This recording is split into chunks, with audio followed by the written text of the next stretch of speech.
정경심 전 동양대 교수가 대법원에서 징역 4년을 확정받았습니다. 자녀 입시 비리와 사모펀드 관련 혐의로 수사를 받은 지 2년 5개월 만입니다. 기소된 15개 혐의 가운데 유죄가 확정된 혐의는 모두 11개입니다. 먼저 정종문 기자입니다. 대법원은 2심 재판부가 정경심 전 교수에게 선고한 징역 4년에 문제가 없다고 판단했습니다. 앞서 지난해 8월 2심 재판부는 정 전 교수가 딸 의전원 입학 과정에서 허위 스펙을 만들고 이걸 제출해 대학의 입시 업무를 방해했다고 봤습니다.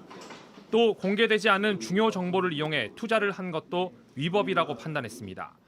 대법원은 논란이 많았던 동양대 PC의 증거 능력에 대해서도 입장을 정리했습니다. 조 전 장관 부부는 이 PC가 불법 수집돼서 증거가 될 수 없다고 주장해왔지만 대법원은 받아들이지 않았습니다. 3년 가까이 강사 휴게실에 방치돼 있는 컴퓨터를 정 전 교수 소유로 보기 어렵고 관리 책임자인 동양대 관계자들이 법에 따라 제출했다고 본 겁니다. 정 전 교수는 주인이 아닌 만큼 압수수색 과정에 참여할 권한이 없다고 봤고 또 압수 당시 입시 비리 관련 수사가 진행 중이라 수사 관련성도 있다고 인정했습니다. 조국 전 장관은 SNS를 통해 참 고통스럽다는 소회를 밝혔고 변호인도 실망을 감추지 못했습니다. 참 불쌍하다. 그리고 또 최근에 좀 정치적인 이유로 구속까지 됐다는 얘기가 나왔을 때는 좀 화가 난다. 반면 수사팀은 정의와 상식에 맞는 결과라며 각자의 죄에 상응하는 결과를 위해 아직 갈 길이 남았다고 했습니다. JTBC 정종문입니다. 네, 오늘 대법원의 선고가 남아있는 재판에 어떤 영향을 줄지 박지영 기자와 짚어보겠습니다. 일단 조국 전 장관과 정경심 전 교수는 오늘 확정된 판결 말고 또 다른 사건으로 1심 재판을 받고 있죠. 네, 딸 조민 씨와 관련한 추가 의혹, 아들의 입시 비리 의혹, 그리고 사모펀드 관련한 의혹들에 대해 아직 1심 재판이 진행 중입니다. 오늘 대법원에서 확정한 건 조 씨가 이 대학 지원했던 대학교 입시에 관한 부분이고요. 이 남은 재판에선 조 씨가 받았다는 장학금 등에 대해서 다퉈야 합니다. 네, 그 1심 재판이 지금 멈춰 있는 상태잖아요. 동양대 PC를 증거로 인정할 수 있느냐 없느냐, 이게 쟁점이죠. 네, 해당 PC에는 이 표창장을 위조하는 데 쓰였다는 동양대 직인 파일과 각종 인턴십 확인서 등이 들어 있습니다. 이 조 전 장관 부부는 이 PC를 증거로 쓰면 안 된다고 주장해왔는데요. 입시 비리 사건 1심 재판부가 이 주장을 받아들였습니다. 이 법적으로 조금 더 따져봐야 한다는 취지인데 검찰은 강하게 반발했습니다. 이 재판부가 편파적인 결론을 내고 재판을 진행하는 것 아니냐면서 재판부를 바꿔달라고 했습니다. 자, 그런데 오늘 대법원이 이 동양대 PC의 증거 능력을 인정을 했습니다. 그러면 별개의 사건이긴 하지만 1심 재판에도 영향을 줄 수 있는 거 아닌가요?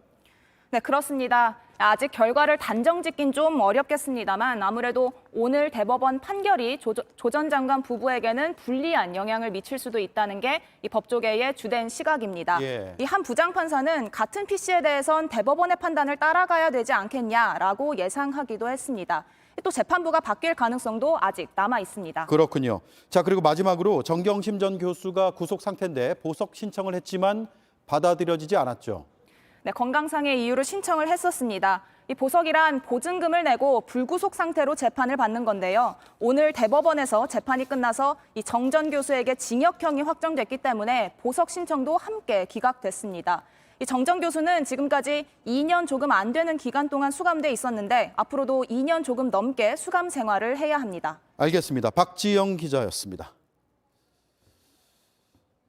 오늘 판결은 딸 조민 씨에게도 영향을 줄 것으로 보입니다. 부산대 의학전문대학원에서 입학 취소가 확정이 되면 보건복지부가 조 씨의 의사 자격을 박탈할지 여부를 논의하게 됩니다. 백희영 기자입니다. 대법원은 조민 씨의 이른바 7대 스펙을 허위로 판단했습니다. 부산대 의학전문대학원은 지난해 8월 조 씨의 입학을 이미 취소한 상태입니다. 조민 졸업생의 2015학년도 의학전문대학원 입학을 취소하기로 결정하였습니다. 조 씨 측의 소명 등 청문 절차를 거치면 곧 최종 처분이 납니다. 지난주에 1차 한번 했고요. 2차를 설 연휴 이후에 하겠다고 예고를 하고 있습니다. 부산대 입학 취소가 확정되면 보건복지부가 조 씨의 의사 면허 취소 여부를 결정합니다. 의료법은 의대나 의전원을 졸업한 사람만 의사 면허를 딸 수 있도록 규정하고 있습니다. 조 씨가 학부를 졸업한 고려대도 지난해 8월부터 교내 입학 취소 처리 심의위원회를 구성해 논의를 시작했습니다. 고려대 규정에 따르면 입학 전형 자료에 중대한 흠결이 발견될 경우 입학 취소가 가능합니다. 조 씨의 단국대 의과학연구소 인턴 활동과 논문 등 4개 스펙은 고교 생활기록부에 담겨 입시에 활용됐습니다. 다만 고려대의 경우 조 씨가 제출한 입학 서류가 남아있지 않습니다. 보관 기간이 지났기 때문입니다. 검찰도 고려대 부정입학 의혹에 대해선 공소시효가 지났다고 판단해 정 전 교수 재판에서 직접적으로 다루지는 않았습니다. 지난해 1월 의사 국가고시에 합격한 조 씨는 현재 서울 도봉구 한일병원에서 인턴으로 근무하고 있습니다. JTBC 백희연입니다.